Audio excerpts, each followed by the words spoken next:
Chers amis, bonjour, bienvenue dans ce Good Morning Market du 1er mai. J'espère que vous passez un bon jour férié aujourd'hui. On va s'amuser avec Apple qui annonce ses résultats après la clôture. J'avais fait une vidéo d'Apple, c'était le 29 octobre de l'année dernière.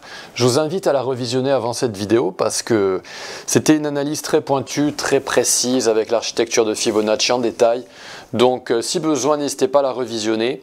Aujourd'hui, on s'attaque donc à Apple. On va s'amuser avec cette action exceptionnelle. Apple, c'est la seule capitalisation, la seule action qui est au-dessus de 3 trillions de dollars en capitalisation. C'est vraiment une valeur sûre. Vraiment une action très solide, tendance exceptionnelle à la hausse.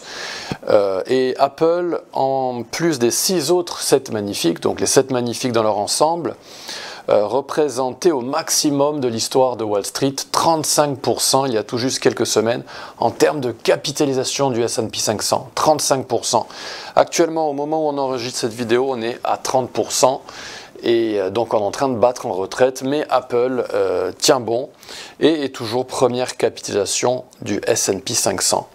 Alors, on va débuter dans le vif du sujet avec Apple.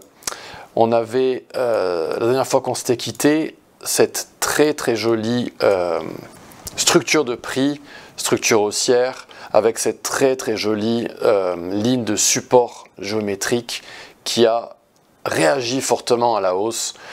Très joli, vous tracez cette ligne à partir du creux de 2008, vous reliez la ligne avec le creux de 2017 et cette ligne de support a parfaitement joué son rôle dans Apple. Alors la dernière fois qu'on s'était vu, c'était donc le 29 octobre, je vous avais présenté une très jolie série traditionnelle de Fibonacci. On va la faire tout juste dans sa phase terminale. Donc on avait eu ce mouvement mesuré avec une golden zone parfaitement respectée à 36 $. 36 $ dans Apple à l'époque. On avait atteint la cible. Mouvement mesuré suivant. Donc je m'ancre du plus bas jusqu'au plus haut récent. Golden zone à nouveau à 53 $. On avait rebondi, cible atteinte. Et on avait continué comme ça un bon petit moment ces dernières années. Ici on avait uniquement atteint le retracement des 38%, on s'en était contenté, le marché était extrêmement haussier, 133, cible atteinte par la suite, et on était parti dans des mouvements mesurés en interne, avec notamment celui-ci, avec un retracement de 50% qui avait été frôlé, donc c'était dans cette boîte verte, on avait réagi à la hausse. Nous, on s'était quitté, il me semble, avec cette boîte verte qui avait parfaitement réagi. Et puis, par la suite, on a cassé des supports en daily, en hebdomadaire, et on a raccroché le wagon en période mensuelle. Et lorsque vous voyez une série traditionnelle de Fibonacci qui, à un moment donné, se trade à partir du retracement de 38%, à un moment donné, il faut un petit peu se méfier.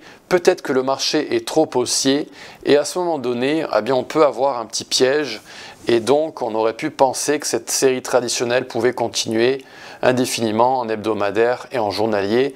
Pas du tout, on a raccroché le wagon, on a en mensuel et on a corrigé comme il se devait, comme la technique, comme on pouvait s'y attendre et on est venu chercher en mensuel pour ce mouvement mesuré la golden zone par le biais du crash d'avril, le crash qu'on peut qualifier de crash Trump avec le protectionnisme américain et l'annonce des tarifs douaniers, c'était le 2 avril. Et on a fortement réagi à partir de cette golden zone située à 176. Donc l'opportunité en mensuel dans Apple était dans cette boîte verte située entre 192 et 176. Et pour l'instant, on est en train de cibler, au moment où j'enregistre cette vidéo, on est en train de cibler 292 $ dans Apple.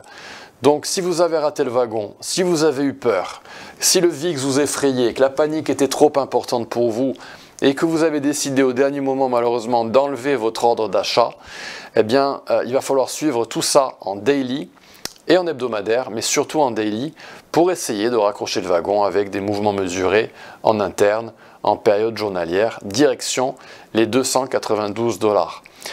Cette vidéo est très importante parce que Apple est une action absolument essentielle pour Wall Street. Si jamais le niveau des 171 $, était cassé à la baisse, ça pourrait être vraiment sanglant, je le dis vraiment franchement, ça pourrait être sanglant pour Wall Street car on perdrait le support de Fibonacci clé et on perdrait également ce support géométrique clé et on pourrait descendre à pic dans des zones voilà, où il ne faudrait pas trop s'aventurer pour Apple et le S&P 500. On suivra ce que fait Apple, donc les résultats c'est ce soir. Après la clôture à Wall Street, il faudra vraiment continuer de s'orienter vers les 292 $ dans Apple pour que cette tendance haussière magnifique se poursuive. Voilà, chers amis, ce que je pouvais vous dire aujourd'hui concernant Apple. On se donne rendez-vous bientôt pour un autre Good Morning Market. Très très belle journée, à bientôt, au revoir.